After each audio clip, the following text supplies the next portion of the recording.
kati babi bali ku muvubuka omutwe bujje psychologically emotionally omuvubuka ye ndaba kati ndaba PR asusse ndaba abantu kati waliwo zitimu eziriwo ndaba timu mirembe waliwo timu mirembe timu no ziri 3 waliwo timu happy home bebajebbi we bali no nakola kibbo happy home najuka bamutwaliramu kati happy home timu yekola ki gamba sister affe talina buzibu innocent ali innocent era ensejja kutegeera amazima timu happy home timu mirembe nayo weeri mirembe juu mirembe tasobya yansakata emiggo n'enjulira abasajja mukubanya abakazi bazanya kadi yobbako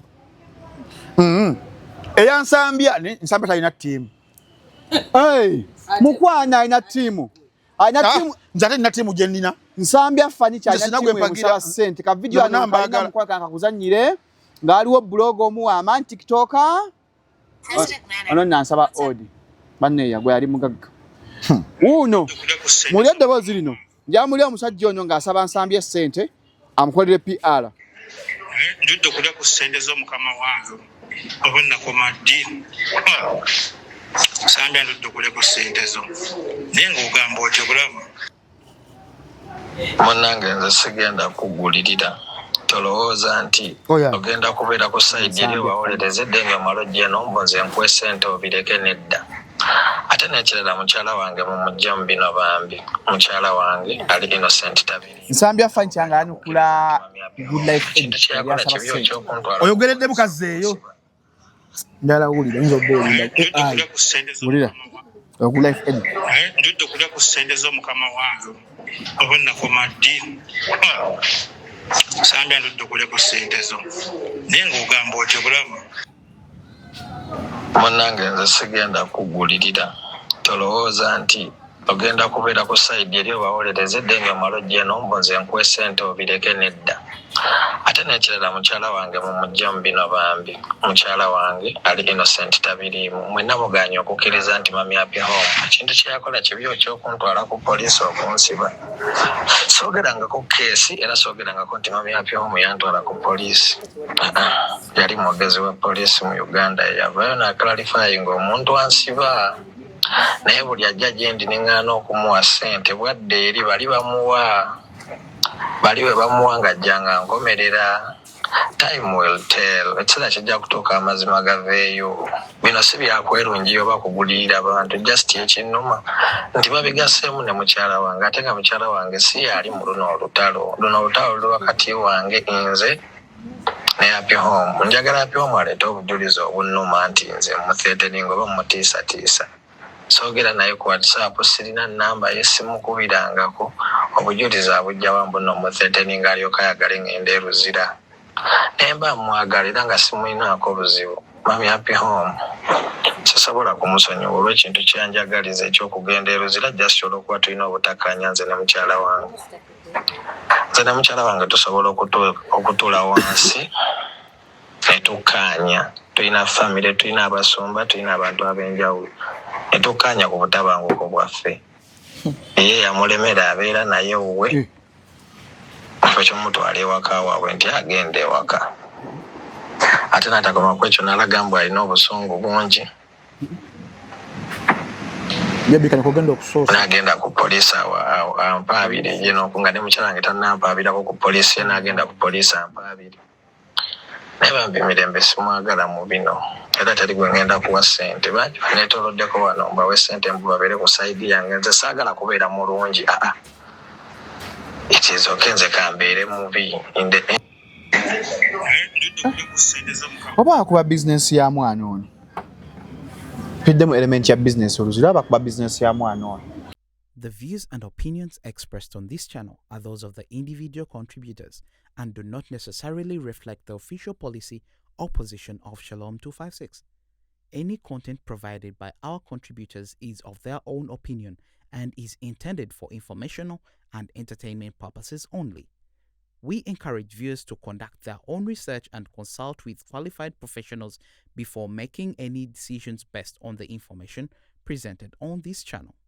Shalom 256 is happening with Ugamba. Kaswe Chigambo, it is happening. Mumanya Oluku Shalom 256. Where exclusivity ojisanga wano woka. Interview Jobato Tegede.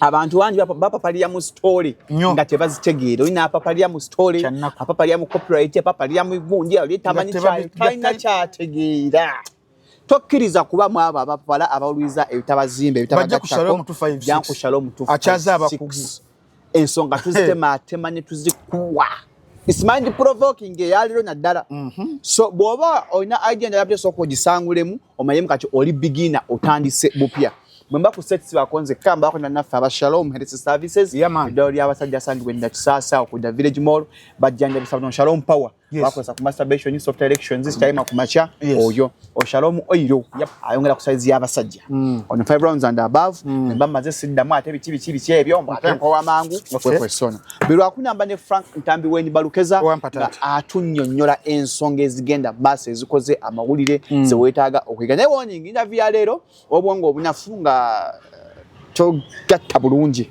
nkusaba gireke agenda kusonyiwa party eno alinde party eri ya obwenzi bwa mirembe ani mwenzi information weri obwenzi bwa mirembe exposed busted obwenzi bwa mirembe some things we are going to say them as agagenda okudda ku police batwege eteka tebali gobye kugambi bino bijje wange obwenzi bwani obwenzi bwa mirembe mirembani obwenzi bwa mirembe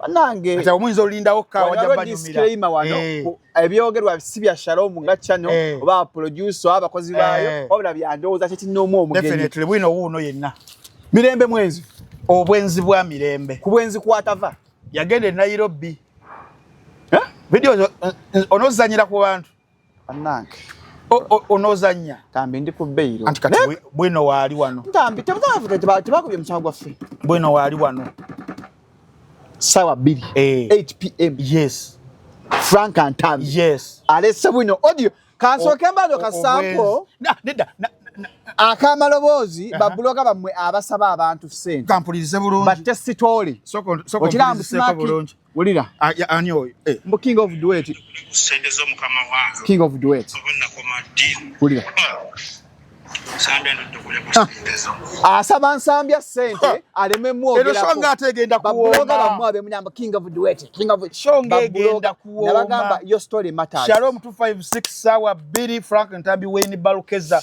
ngate big tree ngate sama soja ngata name simeya omwera bidde nate msimeya wadde musajja wafu tugende maso kali bota onako olwali lwako ndatangira copyright erese gunje stali nungi mixed reactions mfuse bachita batya ekijjanku nene industry gwe yavayo jogerako yasibuka noga ane kanyogere copyright yeyo abantu batategeera onako lwajjo sama soja gwe ngendo tandikirako yabunyaga bangatire wamu sama soja big tree yakyewunyiza omusajja nga gwo mugezi waini takusula to below that low tomanchi oyogerako nanya kwogera ku kintu copyright yafunye people celebrating why are you negative abantu bazza wansi yaga afuna byo yabyanswa emusime yakedde ka school live yaga Frank Ntambi kwa doli opposition ne kwesa ku bwongo okay oyogere ku kituufu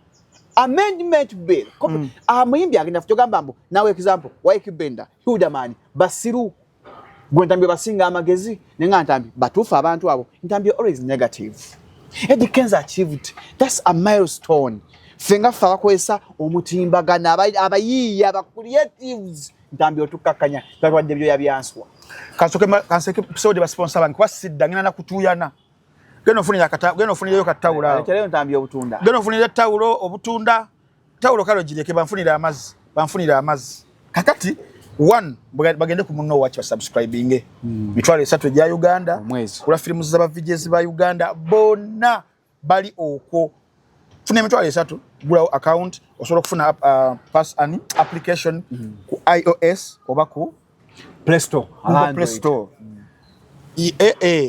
ekyokubiri buli vije gomanyi mu Uganda Junior Oliyo Jingo Emi ISP Shaukan Muba Tom twala tugende bona bali oko buli unaku tuwayo filmu empya nobeera ng'olaba n'enkadde tezikomyewo mu kifaananyi ekirungi muno watch exclusively tebakuguza kapa mu kutya ne bakulimba bwe buwoomi obwa muno watch tosaako ebifaananyi bya mirembe salala kunsiba Biva Organic and Natural Health Products Dr. Richard Ssenjobe bwe yagamba ajjanjabisa butonde ku ndwadde zonna ez'enjawulo eziyinza okuba nga zikulumbagana olina pressure olina sukaali olina buli kimu kyonna Biva Organic abeera akujjanjaba abaami abakyala buli kimu kyonna Biva Organic asangibwa side zaawo Emmengo gendayo ajja kubeera akujjanjaba bulungi nnyo nnyini ddala abalala babayita aba www.jobgiant.net Job Giant yo kyerina egattaganya gwanoonya omulimu naawe agulina. We have so many people abalina emirimu nenga tebalina bakozi kati yo Job Giant eyamba yo network gwagunoonya jangu ku website gwagulina jangu website oberenga tugattagana networking eyo mu bantu abali e Uganda mu East Africa mu Africa ne mu nsi yonna okutwaliza awamu babayita bannaffe aba Job Giant ng'ogenzeyo ku mutimbagano gwabwe gwa www.jobgiant.net tutandike aba owa AI agamba atya Apple Studio musajja wange gyali Apple Studios asanga side zawe Kawempe okulira na police bo bagamba basomesa ku nkola yonna ya artificial intelligence tense sabazo no tulimu AI era kitegeza gwe buli muntu yenna obossa oba okola kyo olina okubeera ng'obyeyigiriza ng'obimanya kati bo bakuyamba okubanga bakujjako mu Google byeyigiriza ne babikuyigiriza ne yabikusomesa n'obanguka n'omanya engeri gy'okukola mu ssente mulimu gw'olina oba n'okutondawo omulimu omupya just in case waliwo obuzibu bwonna ng'okozesa artificial intelligence be bannaffe aba Apple Studios basange baside zaawo Emmengo basanga side zaawo e Kawempe okuliraana police eyekawempe kuba ku namba ene yessimu oberenga obakubirako ate kirungi bagaba ne computer free computer classes kuba 0772 66 30 18 kanjidem 772 66 30 18 okay yes negative ntambi the negative ntambi tuli mu mulimu guno ogwa media Wawulira media muno mulimu ba journalists abagenda ne basoma omulimu ogwa mawulire journalists and mass communication journalism and mass communication ne mubeeramu naffe abagukola obukozi nga kubo mulimu abaguyingira olwebbula bikolwa nagamba kanzije waliwo akatambula bayitirivu mulimu n'abalala olwa bye basoma nga bibawa enkizo okujja okuwa opinions okitegeera me am an analyst of performing arts politics tusobola ogendayo because fena tukwatako but initially performing arts analyst and critique because that's what I studied at the university kowa yes okitegeera so kimpaliwe okujja okubeera nga njogera ku bintu ebya performing arts music dance drama theatre radio TV because byalimu byonna na mu course unit okitegeera kakati buli omu mu media muno yeewo omulimu gwasobola okukola gwali comfortable nagwo gwasobola okubeera nga amalirako obudde nabeera nga buli lunaku ayongera okushapeninga witiye okitegeera kakati nze omulimu gwenkola wano mu media gonna gwenkola gwe bayita ogwa critique and an analyst. When you are a critic and an analyst, kiba kitegeeza nti togenda kubeera fortune teller wabula ogenda kubeera someone asobola okukozesa obukugu okukozesa experiences okukozesa research okupredictinga ki ekiyinza okujja mu maaso tolina kumala kirinda kibeerewo olyokokyogereko tobeera analyst mutuufu analyst yo yaleetebwa na analyzing a situation nga bweri bwekigenda okubeera kati nebiyinza okujja mu maaso mu area yonna tubalabye bannaffe bangi abawoninze ensi nti bannange mu myaka nga 2 wagenda kubeerawo ekintu bwekitine bwekiti era ebiseera ebisinga munange baba dismissinga your prophets of doom you're always negative naye nga ababuulidde okusinziira ku research gwenkoze singa temukyusamu wano na wano ensi egenda kufuna embeera bweti there akati feno mu performing arts me I will come wajja kubeerawo ekiriyo I will study it I will make research I will come mbabuulire ndi kino kigenda kukola oba kigenda kukola with backed up research bwembeera ndeese okitegeera. So ffe ba analysts wa critics to identifying structural weaknesses ng'obudde bukyali. Loopholes. Yes, ebeera mu kintu ng'obudde bukyali oba okitegeera. No modeling possible outcomes singa kisigala nga bwe kiri. Nkufuna. Kati omuntu okukeera eri n'ayima. N'ayima gy'ayimi n'asinziira. N'agamba nti nze ndi just negative. Nze just I preach about doomsday. Oba okitegeera. Twagala kuyitako. Saagala don't celebrate success. Success nsobola okugicelebratinga, yes. Era in fact muli munda. Sobola okubeera nga nabadde musanyufu. Because copyright yo si abayimbi bokka. Naffe ffenna nze kugamba is a profession gye nasoma ya performing arts. Okitegeera. Before even I came mu bino ebintu I was a script writer, screenwriter. Nange ebeera enkwatako. Musobola okuva mu byo nenga kati kanzireyo mubiri. Because now copyright is kati bino kambiveemu kanzire ki kanzire mubiri. Oba okitegeera. So even me I'm passionate. Sagala abayimbi baki owning kyabwe bokka. No. Even abana abakola the applications, abakola the websites, all those, anyone who can create an definitely anyone who can create an intellectual property. Intellectual property ni software mwali, applications mweziri, sites mweziri, bitirivu nnyo okiraba. So copyright si abayimbi. So nange okujogerako nange nkwatako, I would have been happy. Kati abayimbi bagenze ne bakimaamira ne bakiwamba wovaayo n'okola analysis ku kyo nga bagala tuyagaliza abayimbi. Ninga nange nkwatako ba content creators kati nga mu YouTube biki bakwatako. Kati abayimbi bakibwamidde. Big Trill okuvaayo n'anvuma, he was very emotional. He's my guy, I understand. I made an interview with Big Trill in 2022 nga nkyawandiika amawulire nina blog gye nali mpandiikira. Big Trill yali leaving mu 2019 nagende Nigeria nga luyimba party after party. Limba lwali lw'amaanyi. And he's my guy. Big Trill nangamba siri komawo mu Uganda ng'obulamu butambula bulungi gye yali Nigeria, Ghana, nagamba Uganda. I have the interview, I have the recordings. Najikola na phone interview. I was white omwaka gumu ne mulaba nga akomyewo wano. Alidde ebigambo byo. Ngalidde ebigambo bye. Whatever happened, I don't know. But nze mwagaliza ki? Mwagaliza birungi, mwagaliza kisinga. But for him, someone ya traveling nagenda ko ne mu nsi eziri. Ghana, he was in Ghana, he was in Nigeria. Singa abadde mwerufu ekimala yali kubuulidde how industry nadala mu West Africa nadala mu Nigeria for example je thriving off system ya copyright nti bagirina but sije bayimiriddeko ennyo.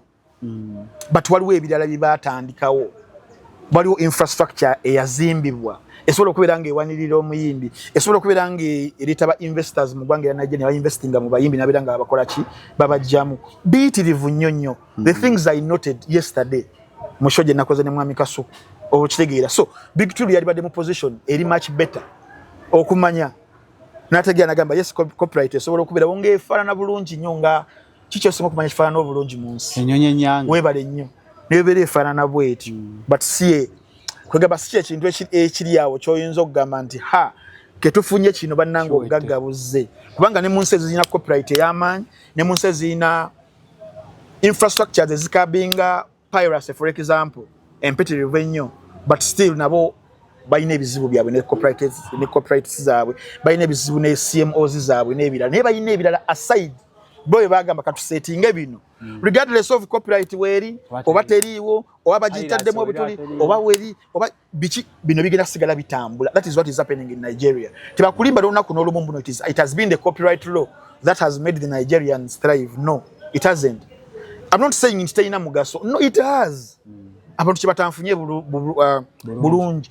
It has because chiwo omuyiya protection ku kintu ekikye. But then how? But yeah. Zinabadde nnyo on the how. On the how side. Because now there are so many artists abali eyo abadde batamanyi mu copyright ebaddewo nti weeri ebadde era n'okukola ekola ki ekola the 2006 amended one ebaddewo. So we've been here before. Nze kwa mu 2006 nga copyright ebagiyisa the amendment we were there and we ne to celebrating nga tugala tufunye obugagga I was one of those idiots who celebrated. Yes, I would call myself an idiot at the time because no, me simanyi ngeje bajja kitwala, but I was an idiot in 2006 to think copyright amendment yezze egenda tugaggawaza kinali ndowooza, but then 20 years passing nga nothing happened nenga copyright yakola ki weeri oba okitegeera. So kinabadde ndi mugamba abayimbi bano n'abayiiya temu celebrating Ali because we were there before. You have seen it all. Definitely nti obuzibu bwaffe tebuli ku kipapula ekyo okisainingidwa nti copyright weeri nedda. It is far from that. It is far-fetched. Bino bina nokoddeyo nga infrastructure ino okubeera nga weeri. Omuyimbi asobola okubeera nga alina obusobozi oluyimba lw'okubeera nga lulina value ey'amaanyi. Value copyright si egiwa value. Gwe as a creative. Gwe ng'omuyimbi. Kale copyright kalugende webeera nga nnungi nnyo okwenkana amata. Omuyimbi ayimba enyimba ngeza Big Eye asobola okufunamu. Ngani? Big Eye. Nga munaku mwenda luba luweddeko. But abayimbi nga Maddox Sematimba Semanda. Abayimbi nga Nava. Tambi lwaki osigo? Abayimbi nga I'm telling you. Big Eye naye muyimbi. Saba ina indicate. Kitufu but copyright tegenda kumuyamba because enyimba tezigenda kuwangala. Kati publisher ki asobola okuja naga kangule catalog ya Big Eye for 20 years agenda kubeera. Atunda billion catalog. But who is going to buy that? Because ngasunda za Zimbabwe. Kwacha ezagulanga ebigati ebiri Wilibaro. Gutwala Wilibaro ya sente. Kiri mu Iran. Yanabuso. Okitegeera. Sibuli muyimbi. Bwagenda afuna mu copyright. No, because now copyright. Because now the clause yazze negament 20 year reversal. Nti emyaka abiri ogigwako katalogo y'omuyimbi ebirenge emuddira. Bwe kaika close ako. Yes. Chikola, but chikolera omuyimbi nga music we ayina value ya manyi nnyo agenda but timeless. Samira Semakula. Definitely. Ronald Mayinja. Thank you. Ajaluna. Thank you so much. Webale. Jose Camilio. Bebe Cool. Bobby Wine. Good Life. Catherine Kusasira. Yes. Chiba chikola nti mu myaka abiri wamala okunyunyuta sente za nyonyonse. Ng'emuddira. N'omulala naye akwate. Anyunyute. Right now tukyawuliza ennyimba za Fire Bongo le lutaya. December senga mugago. Definitely. Ekyo. But then abayimbi bana abayimba ennyimba zino ezimala ez'obulamu bw'ensiri bulijjo nkyogera kwa 2022 nga nze mawulire. Naku 3. Nga luweddeko nga yiya kiddako takimanyi. Ebali ennyimba nga za bulamu bwa nsiri. Bwa bulamu bwa nsiri. Era nga ye buli mwezi omulaba afulumya abayimbi afulumiza ku mwezi. Eno copyright esobola kubeera nga ebayamba because music wabwe talina value. Nadi afuna ne mwezi ogwo nadi akuba omwezi ogwo. Ate kati mu mwezi ogwo kati publisher kyagenda okugula katalogo nga agenda malako mwezi. Lave si wange envunze. Publisher ki? Agenda ogamba nti music oyo kamugule, bode ovu wako yo kanjigule, nkuwe millions 10 for example ngende nkamulemu nkukomezeewo tewali. Toga afuna mu kuyimba beka onye muyimbi. Oho kitegeera. Kati nze binabadde ndeeta. Emusime yabitegedde ebyo. Simanyi. I don't know if they take time to research. Kumanyi guno mulimu kati falamu agutwala nti mulimu. Mulimu n'abalala abeewogomyemu. Yeah. Mulimu n'abeewogomyemu. Nze gutwala nti mulimu. I respect it. Bampa copyright eno ku lwakubiri. Ogisoma. Nengisoma okumala essaawa 16. Kyo yakaso kutwagikoze narrating nga nkyasoma okubitegeera. Nga wembesinga ku clauses ezirimu mu nsi mwe zaali zakola zitya zafeiringa. Didn't work out. It didn't work out. Ekintu kya radio okubeera ng'ezannya oluyimba buli wezannya esasulwe. Batch trying South Africa ne Ghana and Nigeria. Kyakola kusingira mu X7. Na buli radio wezannya akayimba esasule. Ne babypassinga radio ezimu nga tezirina equipment abamu nga ba underreportinga. You know, Ebungereza gye bakijja bonna ne mu America. Bo bakikozesa ekyo but bakikozesa after giving out a blanket license eri stations okubanga zizanya ennyimba. Then kyo ne bakikozesa mu distribution of royalties. Waliwo bagakibire nga tekitandikirako wano. You understand? So a person like me mbyogedde ebyo, I've benchmarked where it has worked. I've given you examples of countries that have even a stricter copyright law.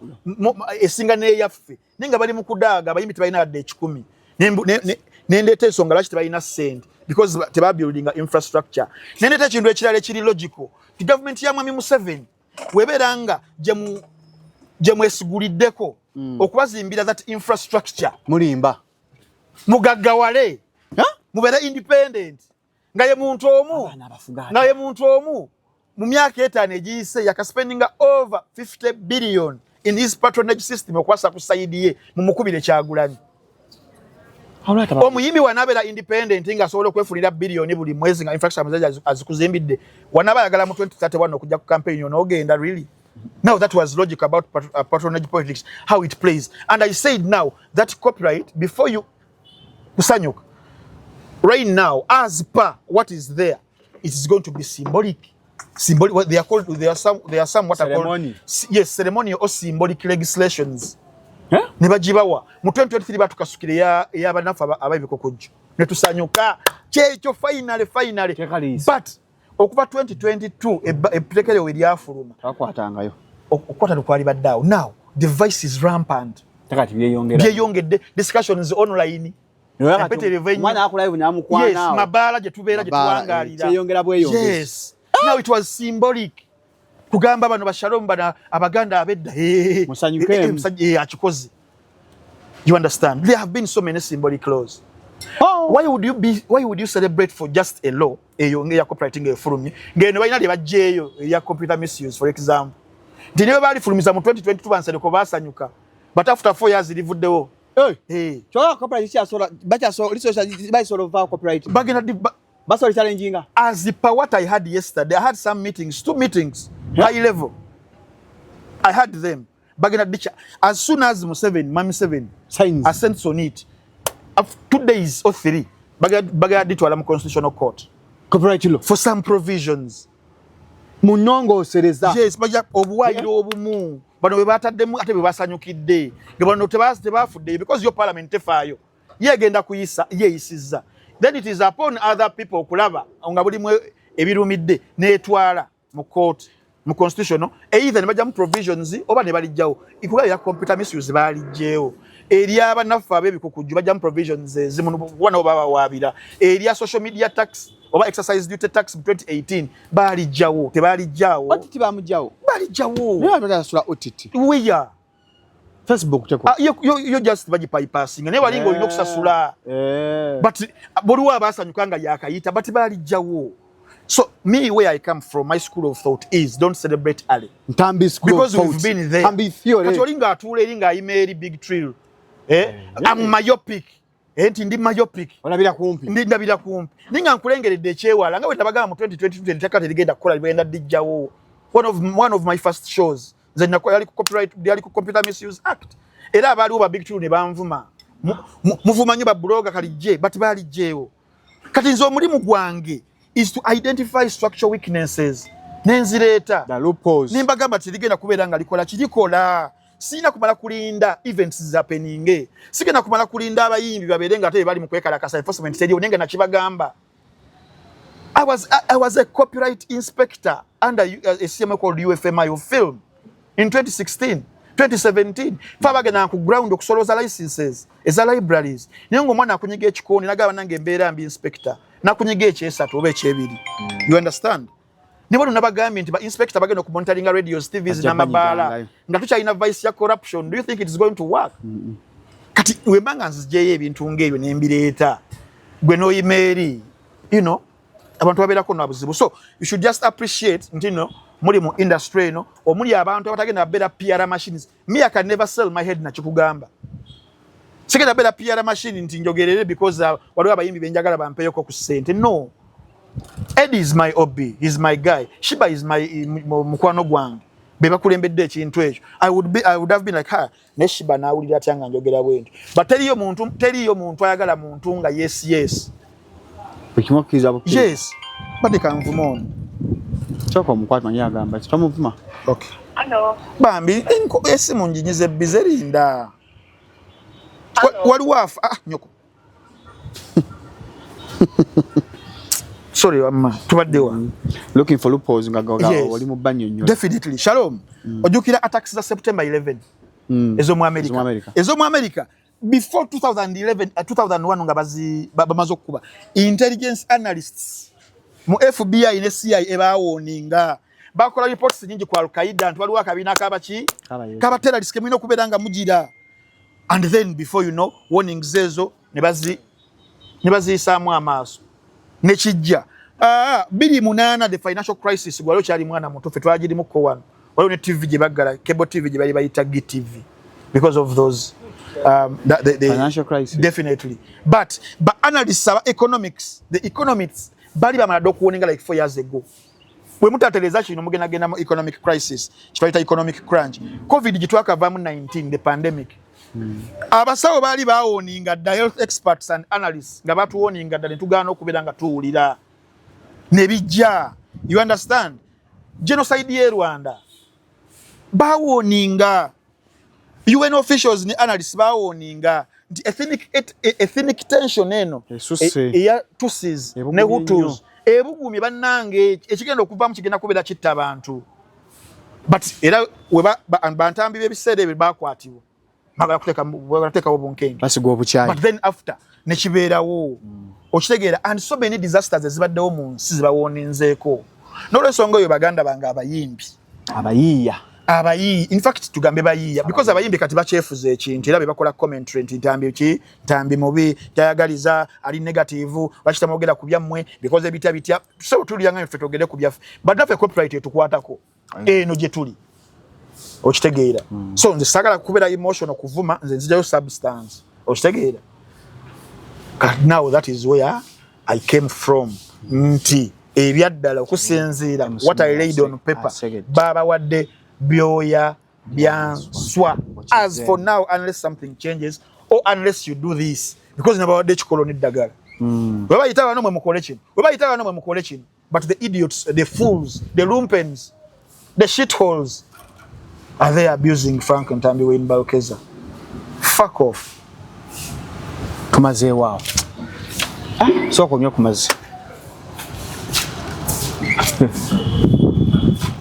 sebole muyimba gafu yogero onjiremu ko wano katono Chikambwe. Thank you so Chikambwe. much. May God bless you. Chikambwe ebintu bikambwe biringa bufumbo bwa nnaku zino. Yeah. Munnaffe Black Sugar Ujjo twamukubidde ku simu baba nagaana erinnya Amos taliwulirangako. Amos amanyi omu yeka Kaguta. Amanyi Kaguta yeka gwa amanyi. Black Sugar tumukubidde ku simu simanyi wakwali ne angambye erinnya Amos taliwulirangako n'okuyimba tayimbanga nako akamba kaso okuyimba kukaka amanyi akajjo. Black Sugar wabyogerako ko novumwa nnyo.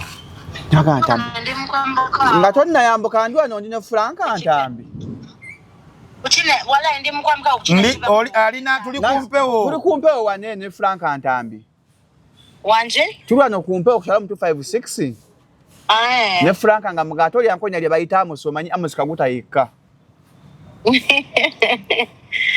Nze nina omuntu gemanyi gwe bayita Amos naye mu lunyale ly'okuyimba bamuyita Vamos. Okebera ku YouTube ye kuliko Amos birungi.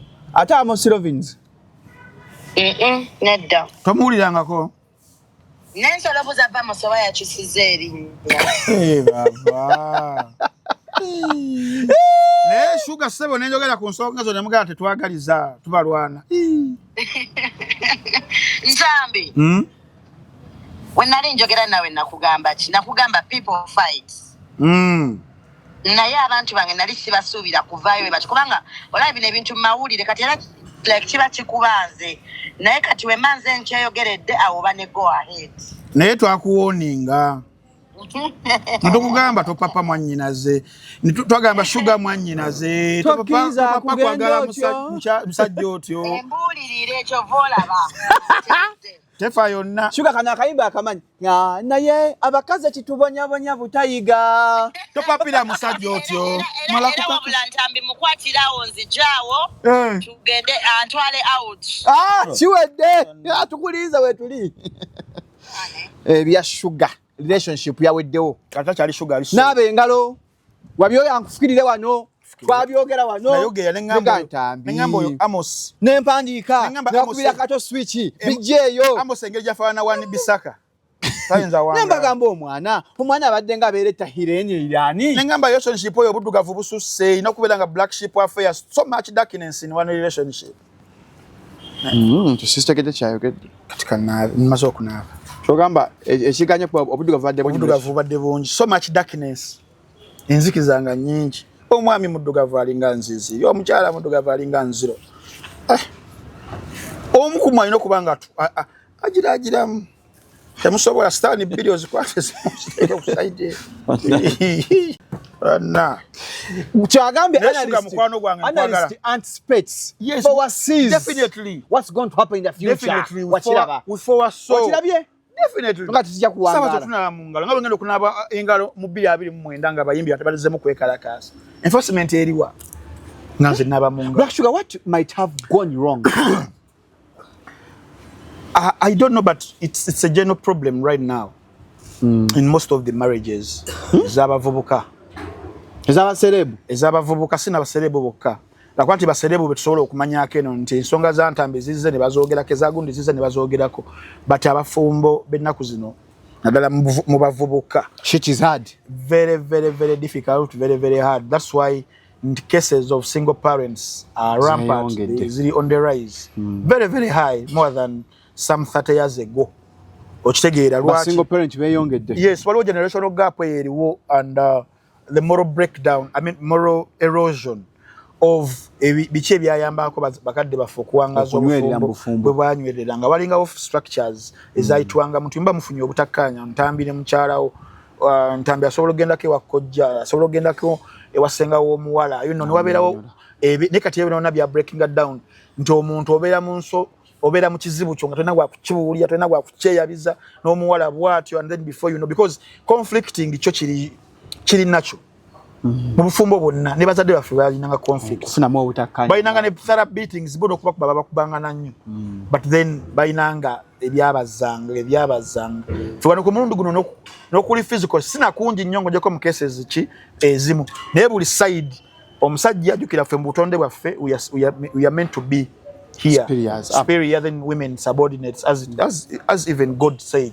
mu nnimiro ya Eden ng'ali mu kuwa punishments nti gwe omusajja olikolanga muntu oyo ozza okubeera ng'obeezaawo amaka obeezaawo mukyalawo gwe omukyala olibeeranga oli subordinate eri mukyalawo something like that kati essaawa zino Shalom ogenda okulaba ogenda okwetegereza nga mubeera mu relationship naye nga buli omu ayagala abeere musajja mu relationship omukazi ayagala abeere musajja naye ayagala asigale nga musajja kakati bamba mugenda clashing oba okitegeera then ekyokulala tuli mu relationship z'ennaku zino ebyaddala nga omukwano omutono wabula obwetaavu bungi.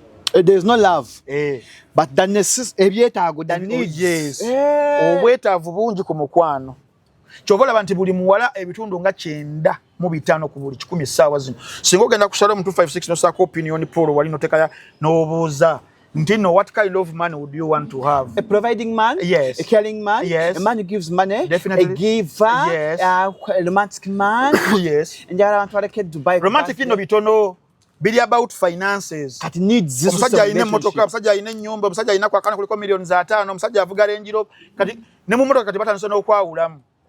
Paso nedda sienta sagala njagala Range njagala sienta sagala ukitegeera you understand omusajja nyagalanga ennyumba eri kololo eri muyenge eri ntinda owegulitajja something like that kati bye bakazi ennaku zino nti their financial needs ebyetaago byabwe ng'abakyala kati bidetermininga the next man gwe bagenda okugenda bisalawo omusajja gwagenda ofuna era omusajja oyo gwagenzeeko ebimuggwako aberanga bano ba nomadic pastoralists kasita omuddo guggwawo ekyane kijja ng'alookinga for where omalala weekukola ki weguli bwe bufumbo bw'ennaku zino katiweza bwa business yes tuli mu transactional marriage finance my needs definitely. I give my body definitely webiti webuli si webuli obw'omukwano obwasookawo nti yali laavu oli nga ayagala omuntu we bwe buli obufumbo buli obwedda bwe buli nga ne bamaama baffe basenga baffe baani batukanga n'ekiseera batata ffe ne babajooga nga sobola nokuleeta omukazi ewaka maama n'asigalawo kubanga yali ayagala ki omusajja we ng'amwagala you understand kati essaawa zino omukwano mutono obwenzi tebukunobyanga tya obavu n'ebisangibwa nga guma obufumbo buba bugumikiriza munange guma kati byakyuka needs zakyuka luli abantu bamaama baffe kye baalina tebalinga bubi nabo ewaka gye baavanga taata waayina ettaka ddene weeri tebalina bikiri kitaka kati nga tewali nyo niidi ya byebyo tagenda kwegomba mmotoka bunyamaama nibo balinanga ennimiro olusuku lwa maama weebityo maama nga teyeetaaga mmotoka tagenda kugiba teetaaga apartment okitegeera kati nga baagala bintu bibajjuza mutima emotional needs bebetaganga webale nnyo anjagala tugenda tulima ffenna kati essaawa zino ebyo byakyuka because generation yakyuka ate kiri Uganda kiri mu nsi yonna it is global ne mu bazungu hoism ogomanyisha tuka ku Dr. Dre omanya tuka ku Roman Abramovich omanya tuka ku Elon Musk omanya tuka ku Frank Lampard omanya tusa ku omusajja Chouameni wa Madrid. It is a global phenomenon nga COVID-19. It's a pandemic. Heartbreak maja jiro zako. Yeah. Wonna byanfuna. Chobola kala sajja bali basayininga ze prenup. Chechi prenup. Prenup yeyo ne musayininga no gambe twawukanye bibino byotwala.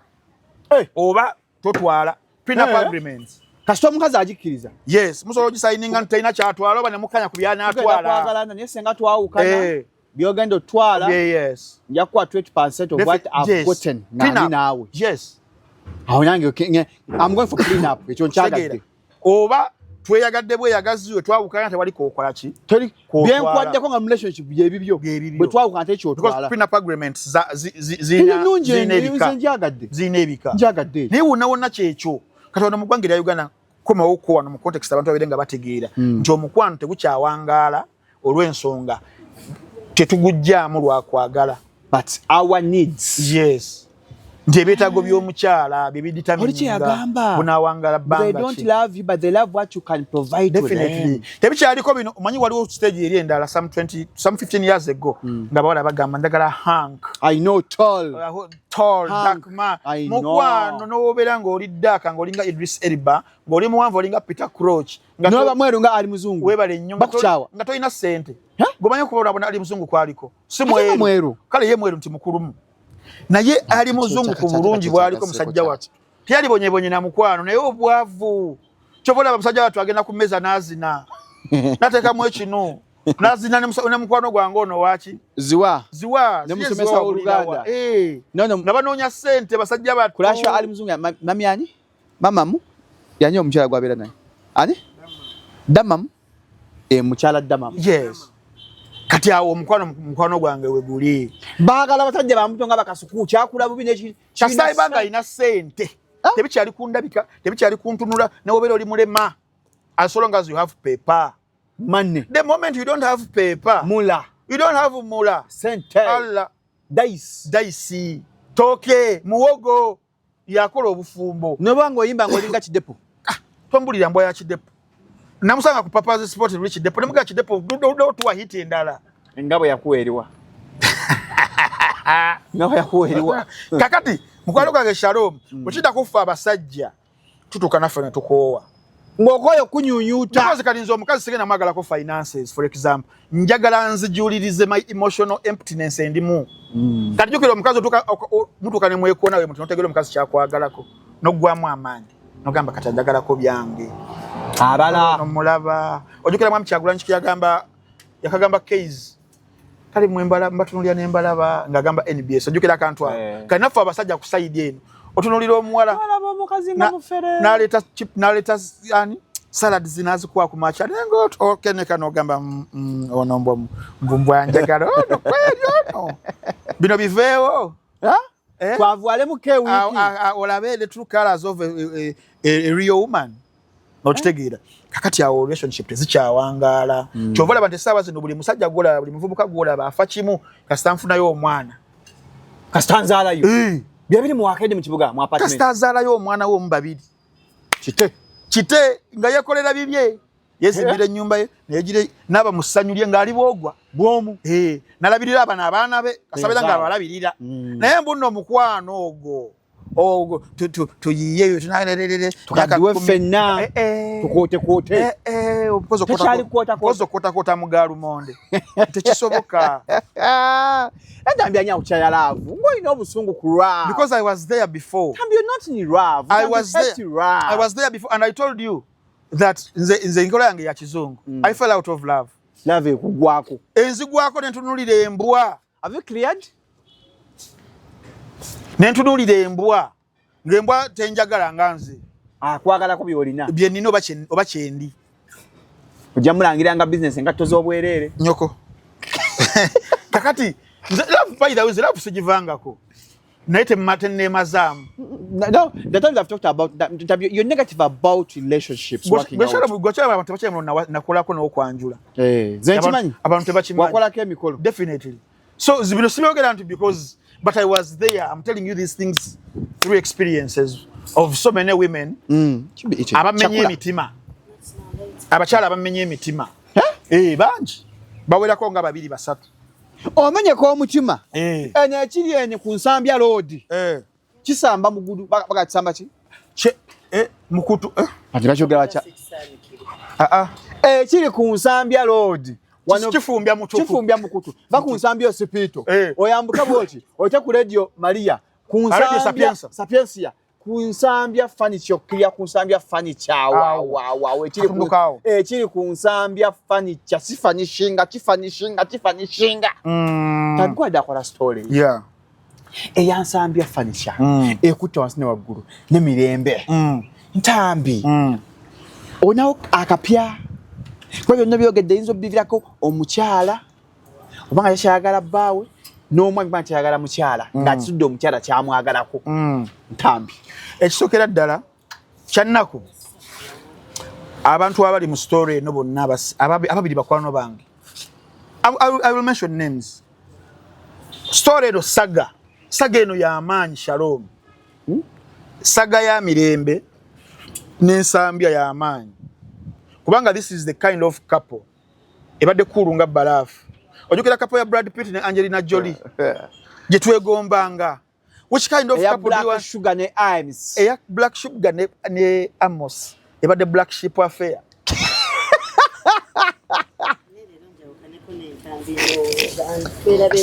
Kati eri ya mirembe. Ebadde nkwafu ngati poli. Yes, nga tujegombesa. But then relationship eno ne simi nganga eri happy. I know. Nadala ku media. Wabawo ekizibu. Wabawo ekizibu. Relationship entuufu zeziringa omukazi mba muli mutambula musajja ali eri omukazi ali eno mabega mukazi. Yeyo. Naye bino nga mwekuttewa mwagala okulumya abayise. Mukakasa. Wabeerawo ekizibu. Kati kapo ya mirembe n'Ensambya baana bangi abajeegomba. Ya inspiring abaana bangi obadde inspiring abaana bangi. It was too perfect to be true. It was too good to be true. It was highly too good to be true. Now we did not kubambinge break-ins. Break-ins. Da. Yaweddewo. It's breaking news. It is breaking news via Shalom 256 that the couple that most people anticipated for their couples to look like, it is no more. Tusigaza couple ntono. Couple ya Black Sugar yawedde. Ne Amosi.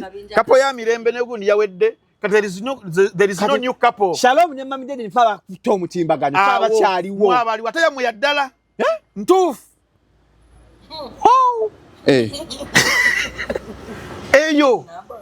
Eyo couple temanyi ya Mwami Museveni ne Janet. Temanyi ya Bobi Wine. Love kabenja kababbi. Kati love bagita crime katero. Bakukusanya kabiragalagala. Love.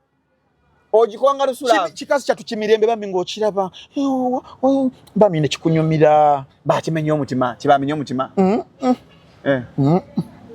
Bambi ne kyogera nse. Abasajja nga babyo omenye okyomulwana ng'oyo omutima agera bwatyo. Ate abazadde mwatukola bubi mutuma abaana amannya agatajja mu gundi yaabwe. N'otuma omwana Bright nga mu kirasi ya Semba. Nga tali Bright. N'otuma oli nti Wisdom nga musiru muzibu. Mbu mirembe. Nga tewali nga mirerembe. Atambi amanyira. Mwemvo kya mirembe nga mirerembe. Ate abaana abawala abalungi abo. Lumbe lwakirago. Kati bambi bombi mikwano gyange. Njagala mirembe, njagala Nsambya. Nse mikwano gyange. Nze mikwano gyange, Nsambya, in fact Nsambya muganda wange kuba yeddira njovu yesseggujja. Ate ekintu kikoze bubi tugenda mu mataka ky'enjovu. Tuwonyeebonye ffe abaana b'enjovu mu kwano. Ne lwavu. Amos si wa njovu? Walugave. Wano Walugave. Ntambi muyovu. Talina mukyala. Nsambya yesseggujja. Mukyala kati mmye. Nasozi Prima. Tubonyeebonye ab'enjovu. Era omukulu w'ekika mu Kalose kandi yebase Busire Kambugu. Atoyise yebase. Tukume. Police yebase. Pozi yebase kuwada wadako. Atudde ebusirekamu. Tukume ku byoto. Abaana b'ekika change of love ganyi. Tukume ku kyoto Segujjo mwana wange ensambya uyo furniture. Bamulabiza ku ndubaale. Bamututte n'ekisubi ku liiso. For the beginners. Ulijja kubuuza what happened? What kiki? Sagerimu abantu bana. Mulimu Mirembe mukwano gwange Irene oyo.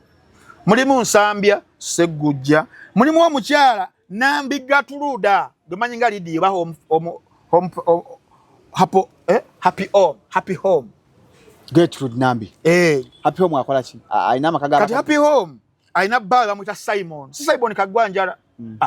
Si Simon Sekanche. Si Simon Kowero nedda. Ono Simon local brand, local breed. Bannange. Ati mbantu wanzo gamba Simon Kagwa ntambi yagambe soyo. Kakati munange Shalom nkutandikire wa Genesis phase 1. Happy home mukwano gwa Mirembe. Nga wendi mukwano gwa musajja mukazi. Kale kangambe Lydia erinya happy home likola ki? Likuba. Mukwano gwa Mirembe Irene. Ba mukwano kuva mabega. Kati happy home atukanga amanyi Nsambya furniture. Nsambya already ngali mu establish himself on the internet and also building his empire.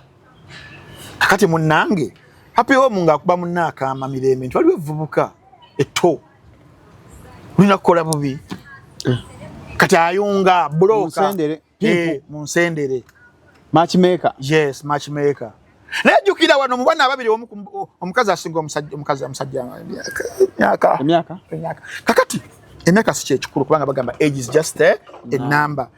Ntibambi Mirembe ne waba ye mukulu bambi abantu sagala bakitwale bulaye mukulu oba mukulu akole ki abudu mulasi yayimba ki enkulu tenywa neka yasiye mukulu enya atiisa obukulu obusamusa si mukulu nga olaba Caroline Gun akise mukulu nnyo bana tubereko n'abantu ba netta ne Frank yakabuza 3 nno kanona ayina 3 ono mulenzi ayina 26. Nsambya 26. Yes. Nga mugaganga. The woman bagamba mbakakongeka akakweka nnyo n'okundira kyalo. Omukyala. Takiza mutwala akundaga mu. Bino bindagano byapa. Agamba anad. Sijja kwebanja mpola.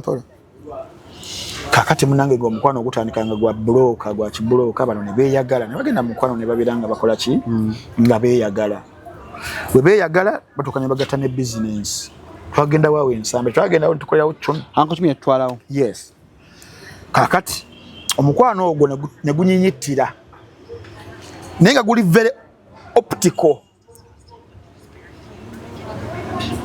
guli kwa appeasement police kusanyusa nange tuli bulungi that's public. Yes, but then nga relationship season nazibera obuwonvu n'obukko ziberamu oku conflict says then ebimu ku byaleeta conflict ez'amaanyi. Happy home engeri gyali mukwano gwa Mirembe ng'amunonayo nnyo ewaka okumutwala omwami gy'atakola ki gy'ataamanyanga nekibayombya nnyo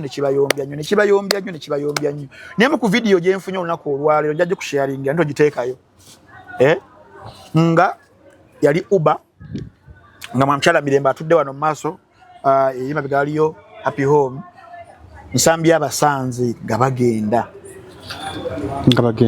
nga bava ewaka awo nno si kusaba saawa kiro saawa 8 ndowooza 6 Nsambya n'abuuza bannange mukazi gwe wakitewesonyiwa omukyala mukazi wange luli wamu nona ne luli ne leero okoze eki omunonyi ate nga mu kaseera ako bali bakava Nairobi. Ganyaga Nairobi. Kwaliko Lydia happy home. Kwaliko Mirembe. Kwaliko bawa Lydia gwaita Simon. N'omusajja omulala ate Nsambya. Nsambya teyaliko. Mukazi wange aganje atyanga siri. Balageze business trip. Si business trip. Kulya bulamu. Era balone videos ezimu. Ng'omukyala ali mu bikini swimming pool nga wali omusajja amukutte video. Kakati olwo lwe lutalo kakuuse. Ensonga zino kwe zaava abantu kibeera bira wonna because abantu bonna bakola gundi eno balina okwebuuza ekinyusi kyavaawo abana ababiri okukola ki the gist of the matter bano okubeera nga baawukana kyava ku trip nga trip eyo nno yeyaba abana yali yakubiri nga luweera eyasooka nti Mirembe yatwalibwa omusajja atali bbaawe kati bakomawo wano omusajja ng'abuuza omukazi video ze nalabye ani yakutte musajja ki yakutte video eyo njirumu attendant namugamba nze olabanga nina amatu pita mbuzi kane kireeta oluyombo oluyitirivu mu luyombo olwo mu kukomawo okwo okuva e Nairobi nga omanya abaagalana sama banawe ekiryewo nga mugabana password ku masimu nanzija nenzija eyo nenkebera nawe nojjawo eyo nenkebera we baali bakikola naye kasaako mawe Nairobi onakwata ku simu ya Mirembe atekemu password abakyusiza passcode changed manyi simu inenge je checking out correct password natakamu ogwokubi nagamba oba naye kuwako wano atakamu ogwokubi nga wa anyamubuuza lwaki wachenyize password yo atandika okugatta dot kati awo oluyombo ne lutabukira ddala mu nyumba bwe lutabuka ne mujjamu ebintu bino wammanga omukyala nawoninga nsambya toddamu okumpostinga musajja jukira bali bemanyi okwepostinga omukyala nga yagamba omusajja omukyala Mirembe bali bepostinga ngagamba jukira bonna balungi ku social media balina following kati nga bonna kwezimu hi this is my darling her lips look like chocolate no hi my guy is dark love kabinja kaba yekera kati nga bewaanawaananga kalo omuwala n'agamba Mirembe n'agamba nsambya sagala oddemu kumpostinga musajja gwe oli serious Nsambya n'abuuza lwaki oyagala nkuposting gwe wange jukira kyo bayita red flag awule mukasa ejimedi yayogera n'otegeera omukazi n'amugamba taata wange taagala biraba taata nganda onakubira taata essimu amugamba Sezara nakoze eki ate munange obutampostinga taata agamba ebiki ogamba ki bali agamba tati kyeka tati si daddy omanyi nsambya mu Katuliki nnyo bano abasappuli tamanyi slangs omuwala agamba daddy my daddy doesn't want you to post me again yena akubira ate taata ow'omukyalo agamba papito sati tayagala abafe tekyakomaawo omukyala n'akwata empeta jukira abadde bafumbo n'akwata empeta n'akwata empeta n'afuna ekinu omanyi bino ebibeera buno butubeera nabwo buno busekula n'afuna ekinu bulungi nnyo n'agiteekamu n'afuna ennyondo ng'akola miracles yakuba empeta olaba tho alina empeta alina ennyondo etho enjimbanyi baagala Mirembe yakwata ennyondo ya tho n'akwata empeta ojukira empeta gundi gye yalina ono yani ono wa Avengers no Frodo Baggins wa Lord of the Rings kali yafuna ennyondo ya tho ngala empeta efuna miracles were bbiri nedda bakuba n'agyabya byataza tekisoboka nefuuka buwunga tekisoboka teri muntu yenna ayinza kugira mpeta n'agikyasayasa wafuuka buwunga n'abuteeka mu kaveera n'awanika ku mulabba era jukira video Mirembe gye yalimu nga talina mpeta omwana namubuuza mu comment section where is your ring namugaa agenda obibuuza ennyoko busungu nga kikambo nga yamaze dda kakati awo wonna nsambya ng'afwa bamulaga kimu nti nsambya empeta yagenda ku polisi kuloopa webale ate oloopa kyawo nga basize empeta musango kigoloopa awo basize empeta teri musango damage damage is caused nga bali mu kugamba nsambya bubaka nti obtaining love by false pretense kaluhanga wiitu nga tawulira omwana oyo omukatuliki era nsambya kisinza okukya sapule obeera nnyo mu Bikira Maria eno ng'omwana bamukyakaza bamutwala napeewo mu ng'amutwala mu balala sapule tuzambulemu kakati waliwo narrative eri mu kutambula ku social media nabawulidde abamu nga bagamba one of the reasons of the split okwawukana nti akagoggo nti nsambya abadde akubanga ki Mirembe that is the narrative oyo nsambya tasobola badde okuba emesa afaana bw'ati tasobola badde okuba tasobola Ye akubanga emmese. Twalinga twagende wansambya. Wali nayo nsonga tewali kagogge waka. Se emmese eyo. So kubeeyo. Twagende wansambya ne muleetera akawuka. Numuga kuba akawuka akukamulemo kuba. N'ensonga zaja zitambuza bulungi nsambya. Ziri. Nsambya. Abadde asambya. Nsambya musalamala. Baadde bamusambira. N'ensambya ensonga bayizo babadde bamusambira. Nsambya badde asamba. Nsambya badde osamba bulungi. Ensonga ezo batasamba. Bayi twatukira okwasa empeta. Yajasa. Embe ate atikanga omuntu adde abakazi b'ennaku zino. Chogaba no wolu gavembo ayita samba. Shugo okudduka. Dibaya dine enviiri. Tajja ina dreads banna. Gwenga wazina ko manyoko. Okitegedde nsambya bambi ne bamusambya ng'ekyaliwo teyakuba muwala. Obayi bino nga kati balina ku footage nga kati nsambya ewe waliyo CCTV cameras weziri zina footage kuba kwa 2024 teyo sangamu yali aketta ku mukazi zibera wakafu security purposes sefu gabbi kakati yesambya tusene ogenda ku police na ogaba nange ndete footage tamuleta ndete USB abadde abitereka buli kimu akirina kubanga akati wano ekyaliwo mweyo incident y'okuva Nairobi oluyombo olwaliwo password bikyebyo kugiteekateekamu kusikangana okwo tojja jimpa cyane gireete essimu sijagireta agireete togireeta mukazi nagaba nkuba yankuba abakazi mwakafa obubi abakazi wanga bbi kakati munnange omukazi nadduka ewaka okuva ku olwo abaganda bagamba agamala gakola ki gegasa taddanga mukola kuba kwa de kya mulubaale nadduka ewa happy home mukwano gwe namutwalira yamufunira omusajja namutwalira essimu namulaga namugamba omusajja agambye otambeeka agenda kutusako obuzibu agenda kutta agenda kukola ekikyamu era tugere tumuwawaabire yimirembe ng'akyawanya munnange nga badduka zambwa baabo paaka te police station ofisa abalaba ne bateekako amaziga gonsambya gonkubya kuntisizo mutta amaziga nga gajja amaziga g'abakazi togeesiganga mwana wange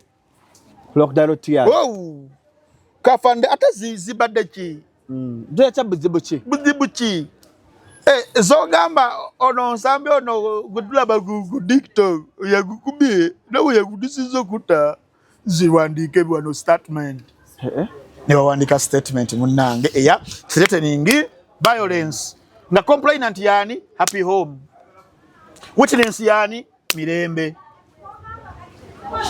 nga munnange wuyo basa muningani nsambya agenda ku police yamugamba watisatizo okutta omuntu watisatizo okutusako omuntu obulabe nsambya nagamba inze nasoka ne nakaba nze segujja waabwe asobola okuba akawuko katta baba bagamba nti natisatisa evidence eriwa bagireeti akati yeyo kese we yava olunaku lero lwakuna olunaku olwokubiri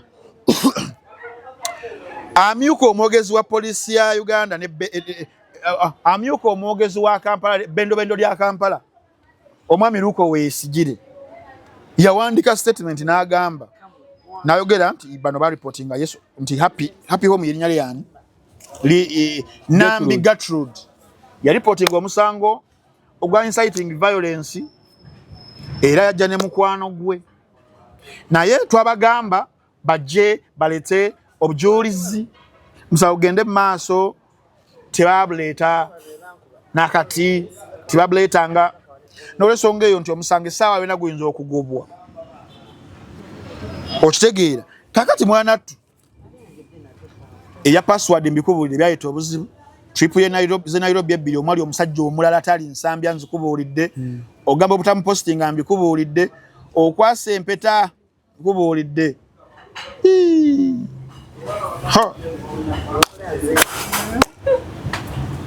kakati mucho Bambi ndowooza ensambi alaba nti omuntu amulemesezza omukazi alyogwa.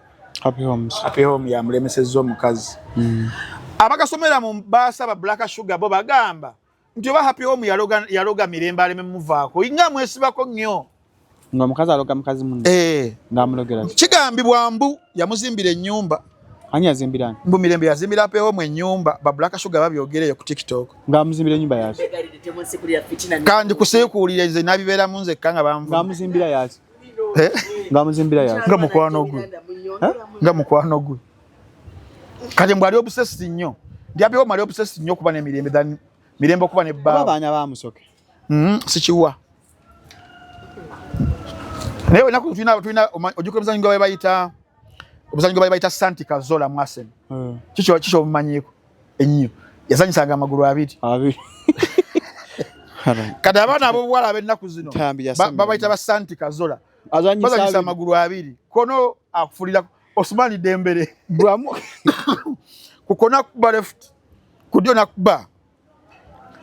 Okitegeera. Kati kubanga ekiri mu bantu kye beebuuza manyinze I'm analyzing and I want to be as neutral. Bebuuza why the obsession of this girl.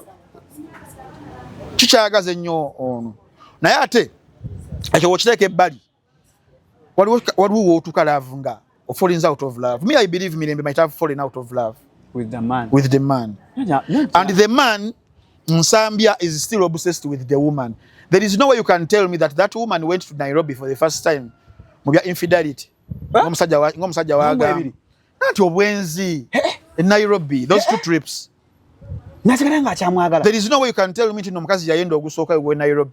N'akomawo n'omusonyiwa naleo n'ogwokubira n'oyagala okubeera naye. Wabeerawo either obuzibu bw'olina gwe ng'omusajja. Abasajja bedda baalaganga wa abataatonyanga bakazi benzi. Kati yamusajja muli ludda wa. Yamusonyiwa. Tayagala kale kumuluuzinga. Naye ng'omukazi akulagiddewo all the red flags. Wagendera ku trip ya Nairobi nga tali nayo nga ina omusajja omulala. Kiki oba okyayagala? Naddayo n'ogwokubiri talina kyoyagala. N'ayasa empetayo. Kiki oba okyayagala? Buno ki? Mulabikidde bulungi. Mukwano. Sugar katukole. Nesonyiwa. Black Sugar nesonyiwa. Sagala kudda mu bizibu bya Amos byombadde omutuusaako naawe. Tuza n'okunenya Amos nga gwe buzibu. Mwe abakazi temwesigika. N'okaba amaziga. Nga gwe buzibu. Saga. Don't just samira. Don't kwasama. Ama ntubadde luddawo. Infidelity. Omusajja na. I'm 40. Omusajja n'asonyiwa omukazi ayenze. That is red flag. Nti omukazi yalaga Nsambya all the signs to you man. Kite. Sikyayagala. Nsambya yakulaga omukazi akyamwagala. Nsambya n'okulaba olabika no kakiripu nga Ntambya ayogera ebyagaba nange. Bakitava ku mukazi wange. Ngate gwe wandiise kano.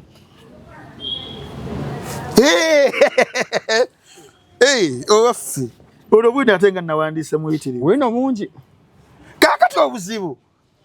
Mirembe. Yakimanyi. Nti ono w'Omusambya amwagala nnyo. Oba Mirembe ki yateeka mu mmere ya Musambya? How do you cheat on me? Then I forgive you. I still want to sleep with you. And unless you're not sober. There is something wrong. Something's not right. Or exceptional. Or are there benefits, financial benefits on both sides? Bana babiri bagagga bombi balina ssente. Mirembe alina ssente. Asinga. Asinga, I don't know, but I believe in Nsambya. If it's not love, then it is money. Ani asinga? Ori the sugar wagejingidde obugagga kipande.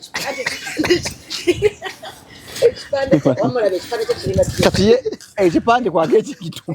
Nze simanyi asinga munne bugagga, but I believe omusajja mugagga ayinamu. Kubanga nti buli conflict gye bayinanga ng'omusajja aliwa. Buli conflict. Ne balabanga mu buliri n'amwekoonako ng'olitakkiriza ng'omukazi akaaba nkubye. But is that love? Is that love? Olinga akuba essimu muleeteyo essimu awo empya iPhone 17. Wagana okumubuuza ku makya ng'omukazi anyiiga. Musajja abayiteyo emmotoka. Nina kye nnazudde. Relationship mwenna nga mulina iPhone tezikola. Wano bba wa Android. Nkoze research. Kano nkaba abavubuka bannange. Relationship yonna nga mwenna mulina iPhone teukola.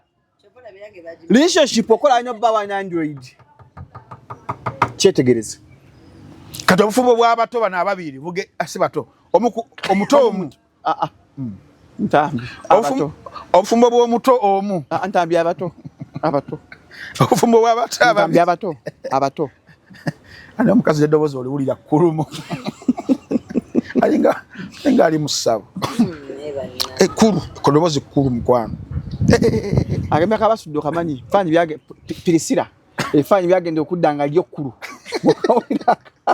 kati babi bali ku muvubuka omutwe bujje psychologically bamumenye emotionally bamumenye omuvubuka ye ndaba kati ndaba PR asuse ndaba abantu kati waliwo timu eziriwo ndaba timu mirembe waliwo timu mirembe timu no ziri ssatu waliwo timu happy home bebajebbi we bali no nakola kibbo happy home najuka bamutwaliramu kati happy home timu yekola ki gamba sister affe talina buzibu innocent ali innocent era sejja kutegeera amazima eyo timu happy home timu mirembe nayo weeri mirembe juu mirembe tasobya yansakata emigo n'enjira abasajja banyi abakazi bazanya kadi yobaku eyansambya nsambya talina timu mukwana alina timu nzate nina timu gye nnina nsambya furniture alina timu emusaba ssente ka video alina mukwaka nkakuzannyire ng'aliwo blog omuwama tiktoka ono nansaba odi banneeya gwe yali mugagga uno muli eddoboozi lino njamuli omusajja ono ng'asaba nsambye ssente amukolere PR njudde okulya ku ssente z'omukama wange oba nakoma ddi nsambya ndudde okulya ku ssente zo naye ng'ogamba oti obulamu munnange nze sigenda kugulirira tolowooza nti ogenda kubeera ku sayidi eri obawolereza eddembe amalojja nombo nze nkuwe ssente obireke nedda ate n'ekirala mukyala wange mumujja mu bino bambi mukyala wange ali innocent tabiri nsambya fanyi kyanga anukula good life ekintu kyeyakola kibi okyokuntwala oyogeredde mukazi eyo ndala wulira nzo boli wulira good life ed njudde okulya ku ssente z'omukama wange oba nakoma ddi nsambya ndudde okulya ku ssente zo naye ng'ogamba oti obulamu munnange nze sigenda kugulirira tolowooza nti ogenda kubeera ku sayidi eri obawolereza eddembe amalojja nombo nze nkuwe ssente obireke nedda ate n'ekirala mukyala wange mumujja mu bino bambi mukyala wange ali innocent tabiriimu mwenna muganya okukkiriza nti mami happy home ekintu kyeyakola kibi okyokuntwala ku poliisi okunsiba soogerangako keesi era soogerangako nti mami happy home yantwala ku poliisi yali mwogezi wa poliisi mu Uganda yavayo n'aclarify ng'omuntu ansiba naye buli ajja gye ndi neŋŋaana okumuwa ssente bwadde eri bali we bamuwa ng'ajjanga nkomerera time will tell ekiseera kijja kutuuka amazima gaveeyo bino si byakwerungiyo bakugulirira abantu just ekinnuma nti babigaseemu ne mukyala wange ate nga mukyala wange si yali mu luno olutalo luli wakati wange nze ne happy home njagala happy home aleete obujulizi obunnuma nti nze mutheeteringa oba mutiisatiisa soogera naye ku WhatsApp sirina nnamba y'essimu kubirangako obujulizi abujja wambu nomutheeteringa alyoka ayagale ng'enda eruzira naye mba mwagala era nga simulinaako buzibu mami happy home sisobola kumusonyiwa olw'ekintu kyanjagaliza ekyokugenda eruzira just olw'okuba tulina obutakkanya nze ne mukyala wange tusobola okutuula wansi netukkaanya tulina famire tulina abasumba tulina abantu ab'enjawulo netukkaanya ku butabanguko bwaffe ye yamulemera abeera naye wuwe ekyomutwala ewaka waabwe nti agenda ewaka ate natakoma ku ekyo n'alaga mbu alina obusungu bungi n'agenda ku poliisi ampaabiri ye nga ne mukyala wange tannampaabirako ku poliisi ye n'agenda ku poliisi ampaabiri naye bambi mirembe simwagala mu bino era teri gwe ngenda kuwa ssente bangi baneetoloddeko wano mbawe ssente mbu babeere ku sayidi yange nze saagala kubeera mulungi ekizoke nze kambeere mubi oba akuba bizinesi ya mwana ono tuddemu element ya bizinesi oluzira oba akuba bizinesi ya mwana ono nsambya furniture nga gyali mukuba ndajjagana ati Frank Tambiweni Barukeza. The encyclopedia. Ndo kulya ku Ndudo kulya ku sente zo. Never naye. Sente ziri mu kutambula left right center. Ne tukolenga stories for the impact. Nayenzo ba Good Life ejeri asaba sente za midala just ngawe usaba mugaga mpayo ka sente. Okirowoza zake ekyo. Olina tukwesanga advantage kuba nizo gamba jebbe ndudo kulya ka sente kumpayo ka sente. Kya chemanyi Good Life ya dafa. Nga sibya birambukola PR. Mwana musagirizi. Sekyo tukijjawe. Wanangera Good Life ejeri asaba sente. Ndudo kulya ku sente yo ngamba yakasiko ludo kunjo kyayi. Twa tubikwa tukubaba gaga bafenseke. So Good Life ejeri tukwejjere tona omusanga. Tona musango kirevu man. Tukwejjere zaawo. Bearded man sajja wango. Bali bamugaseke ebintu amuchaya abantu. Muchaya abantu Good Life edi. Kaina buzimu sajja tree of the wet. Yes. Kaina buzimu. Pasanja kasabera mbudde bukyamu. Nnyo. So, story bweto weri mulimu ensonga z'obwenzi, ensonga z'okuwamba, ensonga z'obulogo, mulimu n'obulogo kwasa bijaba bya kumanda ne Sakosi. Yasamira mulije bibijeko. Mubere bulungi. See ya.